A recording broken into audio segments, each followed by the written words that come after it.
Hi friends, कैसे हैं आप लोग। मैं आशा करती हूँ आप सभी बहुत ही अच्छे होंगे और मन लगा के पढ़ाई लिखाई कर रहे होंगे, क्योंकि एग्ज़ाम आप लोगों के सर पे है। चाहे वो टीजीटी की तैयारी हो, चाहे वो टेट की तैयारी हो, है ना। तो सारी चीज़ें एकदम लाइन पे लाइन है। जून जुलाई में सारे पेपर्स आपके कंडक्ट होने हैं। तो इसी प्रकार से हम आपको आपके मेरे इस चैनल पे टारगेट क्लासेस में आप सभी लोगों का वेलकम करती हूँ, स्वागत करती हूँ। फटाफट से आप लोग आ जाइए, और अगर मेरे चैनल पर नए हैं तो फिर फटाफट मेरे चैनल को कर दीजिए लाइक, शेयर एंड सब्सक्राइब। ठीक, बिना सब्सक्राइब करे आप लोग आगे बढ़ जाते हैं, जो मुझे बिल्कुल भी पसंद नहीं आता, और मुझे एक डिमोटिवेशन मिलती है। तो अगर आप मोटिवेट मुझे करेंगे मुझे सब्सक्राइब करके, तो मुझे बहुत अच्छा लगेगा, और मैं एक नया नया टॉपिक आप लोगों के लिए लाती रहूँगी जब तक एग्ज़ाम चल रहा है ना या नहीं आ जाता है तब तक। ठीक, तो आज हम टीजीटी आर्ट्स के बारे में आपको एक और नया टॉपिक लेकर आई हूँ, एनएस बेंद्रे। ठीक है, इसे हिंदी में इनका पूरा नाम कह सकते हैं नारायण श्रीधर बेंद्रे। ठीक, इनका पूरा नाम है। तो आई होप मेरी आवाज़ आपको एकदम क्लियर सुनाई पड़ रही होगी, और जल्दी जल्दी से हम अपने इस टॉपिक को पूरा करते हैं, क्योंकि बहुत ज़्यादा टाइम होने की वजह से बोरियत भी हो जाता है और आप लोगों को भी थोड़ा बोरिंग लगने लगता है ना। तो बिना टाइम वेस्ट किए आइए टॉपिक को स्टार्ट करते हैं। आप लोग अगर मेरे चैनल को लाइक नहीं किए हैं तो लाइक करके सब्सक्राइब कर दीजिए, ठीक है, ताकि हम अपने इस चैनल को आगे बढ़ा सकें।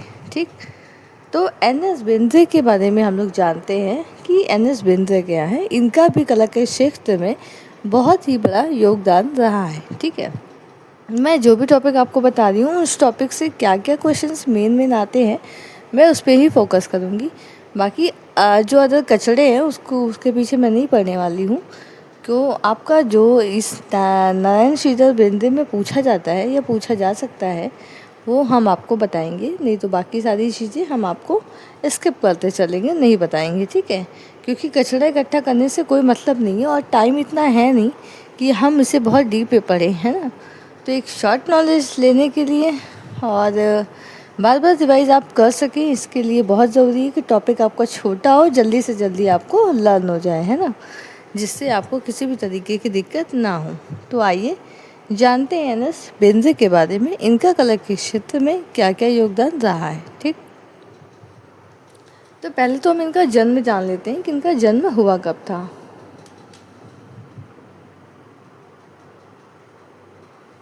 अगर हम इनके जन्म की बात करते हैं तो जन्म इनका हुआ था तो भारत में एमपी में इंदौर शहर में हुआ था। कब हुआ था? 21 अगस्त 1910 में। ठीक है, कहाँ पे हुआ था? भारत के एमपी तो आप लोग जानते होंगे, मध्य प्रदेश है। मध्य प्रदेश के इंदौर में हुआ था। मध्य प्रदेश के इंदौर में 21 अगस्त 1910 में। जन्म बहुत इम्पॉर्टेंट है, क्योंकि जन्म पूछ लेते हैं, जन्म से आप लोगों का ये टॉपिक बन जाता है ना। तो जन्म हर किसी का याद करना बहुत ही डिफ़िकल्ट होता है कि हम इसे कैसे याद करें, है ना, क्योंकि सबका जन्मदिन आगे पीछे ही रहता है, और इसको इसको याद करना, जो जन्म और मृत्यु को याद करना होता है, ये बहुत ही ज़्यादा डिफ़िकल्ट हो जाता है ना। तो कोशिश करेंगे कि मतलब छोटे छोटे टॉपिक के लेकर आप लोग को चले, लेकिन जन्म तो आप लोग को याद रखना ही पड़ेगा, क्योंकि बिना जन्म के आप नहीं डिनोट कर सकते, क्योंकि बहुत सारे कलाकार हैं, बहुत सारे आपके ना चित्रकार हैं, कलाकार हैं, मूर्तिकार हैं, बहुत सारे हैं। अभी तो ये हम आपका मोटा मोटा ही बंगाल शैली, ये दिल्ली शिल्पी चक्र, है ना, इन सब चीज़ों के बारे में आपको बता रहे हैं। लेकिन अभी हमारे समकालीन जो है यथार्थवादी कलाकार भी हैं, जिनके बारे में हम आपको बताएंगे, क्योंकि उस टॉपिक से तो क्वेश्चन आने ही आने हैं, ये तय है। ठीक, तो आइए इसमें आप थोड़ा सा जानिए कि भारत के एमपी के इंदौर में 21 अगस्त 1910 में हुआ था इनका जन्म। इनके गुरु कौन थे? इनके कला गुरु, कला गुरु की जाने तो हम डी डी देवला लिकर थे। जो इनसे कला की शिक्षा इन्होंने प्राप्त की थी। डीडी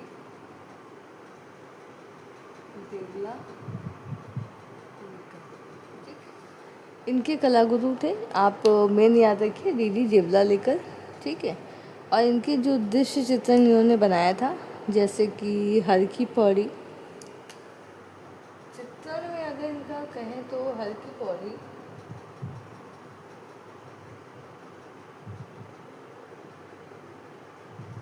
हरिद्वार, बनारस घाट,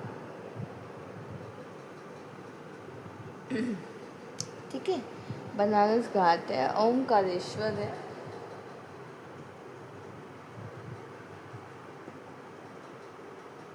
ओमकारेश्वर है, और भी चित्र इन्होंने बनाया था। लेकिन अगर मेन इम्पॉर्टेंट अगर आपको बताएं तो हम इसमें से हो जाएगा हर की पौड़ी, हरिद्वार, बनारस घाट, ओमकारेश्वर, ठीक। ये चारों चीज़ें आप याद रखिएगा।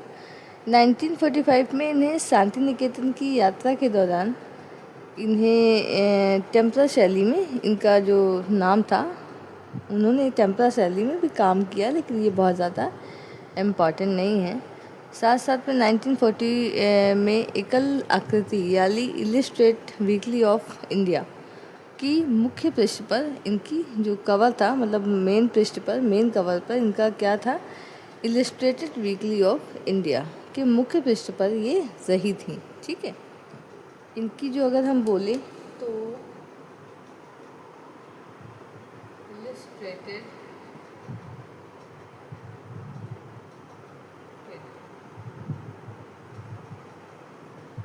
Weekly off India, illustrated weekly off India, जो इनकी आकृति थी वो एकल आकृति थी।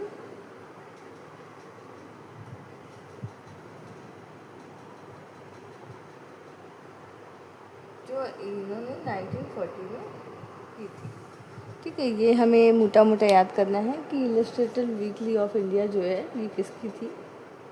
जो इनका मेन पृष्ठ कवर पर इनका चित्र था वो इन्हीं का था।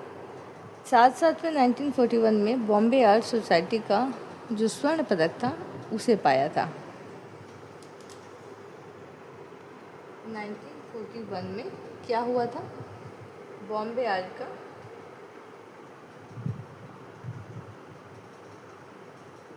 बॉम्बे आर्ट्स का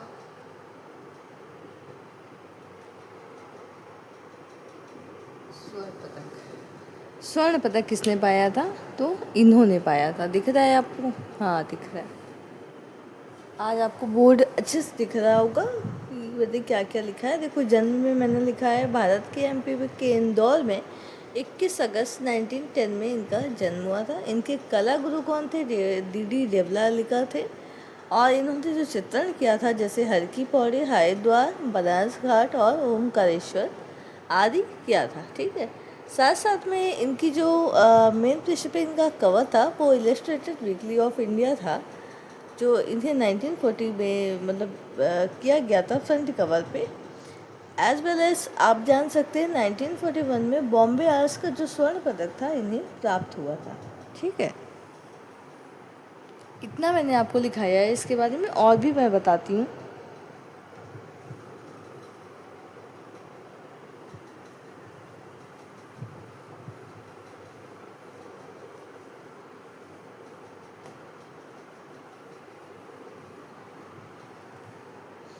और भी इसके बारे में हम और बताते हैं, और भी चीज़ें हैं।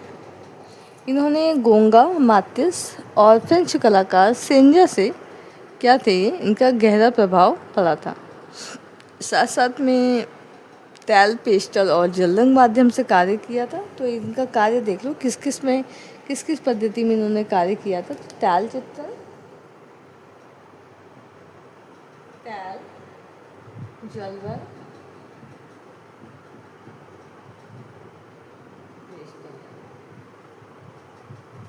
ठीक है। तो इन्होंने तैल रंग में, जल रंग और पेस्टल रंगों में इन्होंने इनके माध्यम से कार्य किया था। साथ साथ में इनके प्रमुख चित्र बता देते हैं आपको।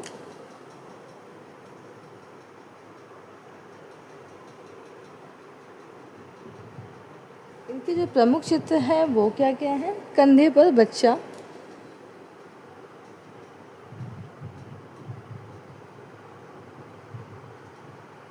कंधे पर बच्चा, श्रृंगार,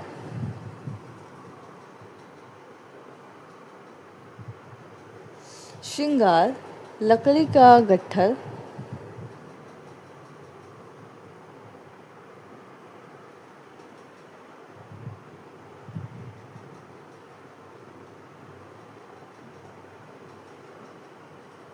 लकड़ी का गट्ठर उठाते हुए, फूल बेचने वाली,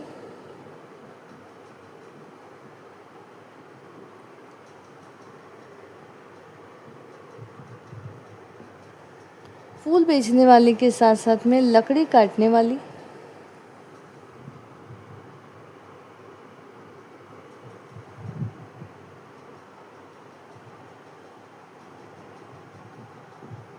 साथ साथ में युवती, लकड़ी काटने वाली युवती, और ज्येष्ठ की दोपहर।